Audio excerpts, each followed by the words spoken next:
Justin Martyr was one of the leading early Christian writers who wanted to make Jesus a historical figure. Justin's writings are available in the original Greek without later changes made by the Catholic Church. In these original writings, Justin directly quotes the Old Testament over 300 times, often directly naming Old Testament authors, but he never, not even once, quotes Mark, Matthew, Luke, and John. Justin Martyr, who never quotes from the New Testament Gospels, does refer to these Gnostic Gospels. In his writings, Justin continually argues with the Gnostics about whether Jesus really existed. From his writings and others, historians can reconstruct the arguments of the Gnostic Christians who knew that Jesus was not originally a historic figure. Justin's original writings are proof that the four Gospels did not exist before his death in 165 AD.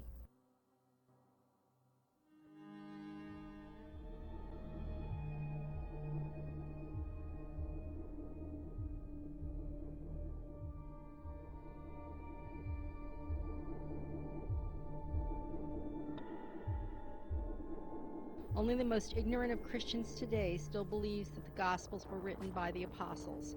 Even the Catholic Encyclopedia admits the apostles did not write them.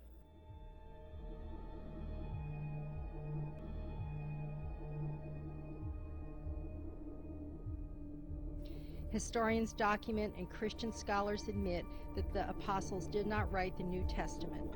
And if Jesus did not exist, the apostles did not exist.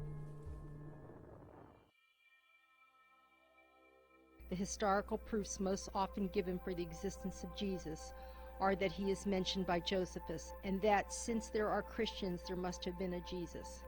But hundreds of religions have worshipped someone who did not really exist. Josephus wrote extensively about other radical Jewish sects, such as the Essenes. Wouldn't Josephus have written extensively about Jesus? As late as 94 AD, Josephus had nothing to say except one short paragraph that even Catholic bishops have called a rank and stupid forgery. In the forgery, Josephus is made to say Jesus was Christ, but Josephus was never a Christian. Only a Christian would make that statement. In other writings, Josephus says the Emperor Vespasian is the Messiah. Josephus lived in Rome during the time of St. Paul. The convert St. Paul was supposedly the leading Christian figure in Rome, and so dangerous that he was publicly executed under the Emperor Nero. But Josephus doesn't mention Paul either, nor is Paul mentioned by other historians of the day. The epistles of Paul are some of the earliest Christian writings. But first we have to deal with more forgeries, this time of Paul. The general consensus among modern scholars is that just 7 of Paul's epistles are genuine. Separate these from the rest of the New Testament and it becomes clear that Paul only describes the story from the crucifixion onward, and he does not know about the Gospels. He never refers to Jesus of Nazareth or Bethlehem. He does not refer to Judas, Pilate, and the other biblical characters, and does not quote any of the sayings or sermons of Jesus. Many scholars note that these are actually Gnostic in flavor, like the Gnostic Gospels that were not included in the New Testament. Marcion of Pontus, a Gnostic Christian who opposed the attempt to change Jesus into a historical character, called Paul the greatest disciple of Christ. Marcion claimed to have found the epistles of Paul in Antioch and was the first to publish them in Rome. But the Paul Marcion may be referring to is the pre-Christian teacher and philosopher Apollonius of Tyana, a well-known historical figure who lived to about 100 AD. Paul was said to be born in Tarsus. Apollonius was schooled in Tarsus. Paul was said to have fought the wild beasts at Ephesus. The same was said of Apollonius. Both Paul and Apollonius speak of the altar to the god with no name in Athens. Apollonius is a Greek name which, when translated to Latin, becomes Paulus or Paul. Did the Catholic Church eventually hide the pre-Christian Apollonius, the true original author of the Pauline epistles, behind the name Paul of Tarsus? Martin Luther, the creator of Protestantism, stated that Apollonius was the true author of at least one of Paul's epistles. Like the Gnostic Gospels left out of the New Testament, the true epistles of Paul, or Apollonius, relate a story that is mythical, not historical. The reasons for this can be better understood by exploring the true underlying basis for the creation of Christianity, or the real Jesus.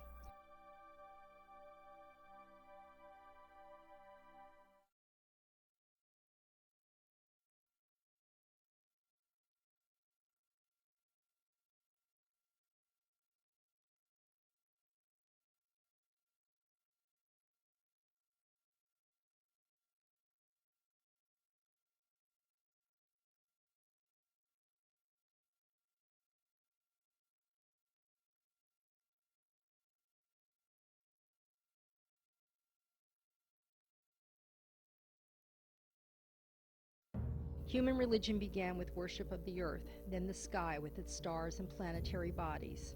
As their knowledge grew, humans began to understand the importance of the sun for their survival. They depended on the sun not only for warmth, but for plants and crops to grow. Sun worship originally involved a pantheon of gods. The major figure represented the sun, and the minor gods and goddesses would represent the other planets and stars, or the constellations.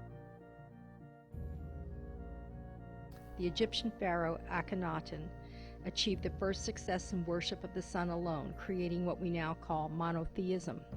It was short-lived, but Akhenaten's separatist priests formed their own mystery school, which later came to influence the Greek sage Pythagoras. They also merged with the Babylonians, who began to turn towards monotheistic worship of one of their gods, Marduk. The Babylonian priests influenced the Judean priesthood during what is known as the Babylonian captivity. The Judean priesthood began to separate the Jewish war god Yahweh from the rest of their pantheon, creating what we now call Judaism.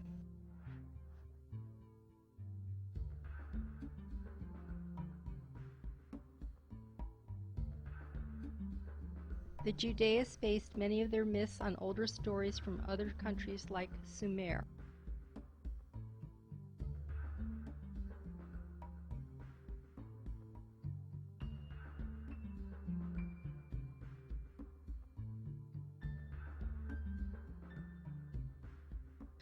Modern astronomers continue to validate the ancient system called the Great Year.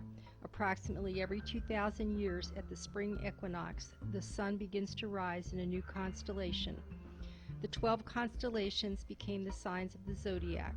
For most of human history, astrology was considered a sacred science. When the sun rose in a new constellation every 2,000 years, ancient astronomers and priests declared the earth to be passing into a new age.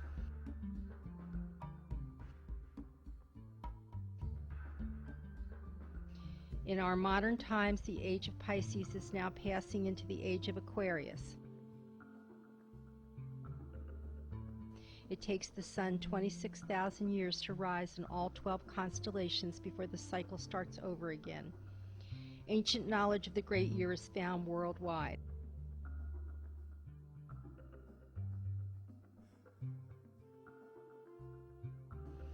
The sun-worshipping kings and priests began marking the passing of the ages by introducing sun gods for each new age. Sometimes the god of the passing age would have a son for the new age.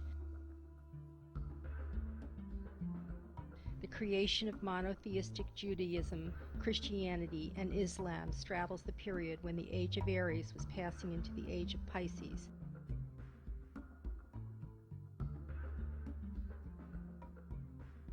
But as mankind's knowledge grew, he began to gain a better understanding of natural laws.